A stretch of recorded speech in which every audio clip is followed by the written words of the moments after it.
అప్పులు ఇచ్చినోడికి కాదు ఈ రీలు, అప్పులు చేసినోడితో మాట్లాడుతున్నాను నేను. తప్పు చేసావు, అప్పు చేసావు, సాడ్ బీజం పెట్టుకుని ఏడవడం కాదు. మనుషుల చుట్టూ ఉండకు, బయటకెళ్ళు. నువ్వు నిజం చెప్తున్నా, నువ్వు హార్డ్ వర్క్ చెయ్యట్లా.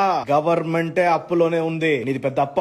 ఏం మాట్లాడుతున్నారా పద్దాకలా సూసైడ్ అని చెప్పి? మాటలు కూడా ప్రభావం చూపిస్తది. నువ్వు పిరికోన్ లెక్క ఫోన్ ఎత్తగానే సార్ 2 నెలలు సార్ 3 నెలలు, ఇది కాదు. ధైర్యం తెచ్చుకో, కసి పెంచుకో, నేర్చుకో. ఇంటర్నెట్ ఎలా వాడాలో నేర్చుకో. సంపాదించడం ఒకటే స్టైల్లో కాదు, పలు రకాలుగా సంపాదించు. కాల్ ఎత్తి చెప్పు, నేను రోజులు ఏమారిస్తాను కానీ నీ డబ్బులు ఏమారించను. వాళ్ళు నీకు కాల్ చేసే ముందే నువ్వే వాళ్ళకి కాల్ చేయి. డిఫరెంట్ మార్గం వెతుక్కోకుండా సాడ్ స్టేటస్ అని చెప్పి ఆన్లైన్ టైప్ చేసి స్టేటస్లు పెట్టడానికి ఉంటదా మీకు టైం? కొత్త మార్గం వెతకరు. ఈ రోజు ఇంటర్నెట్ ఎంత సహాయపడుతుంది తెలుసా? ఏ ఒక్క రోజున మీరు ఆలోచించగలిగారా? నాటి మనిషిగా చెప్తున్నా, నువ్వు ఎంత బాధ అనుభవిస్తున్నావో బాగా అర్థం చేసుకోవాలి. నువ్వు అనుకుంటే అన్ని చేయగలుగుతావు. యుద్ధాల్లో వీర మరణమే పొందాలే గాని తనకు తానే పొడుచుకుంటే అది వీర మరణం కాదు. చచ్చిపోవడానికే భయం లేనప్పుడు బ్రతకడానికి దేనికయ్యా భయం నీకు?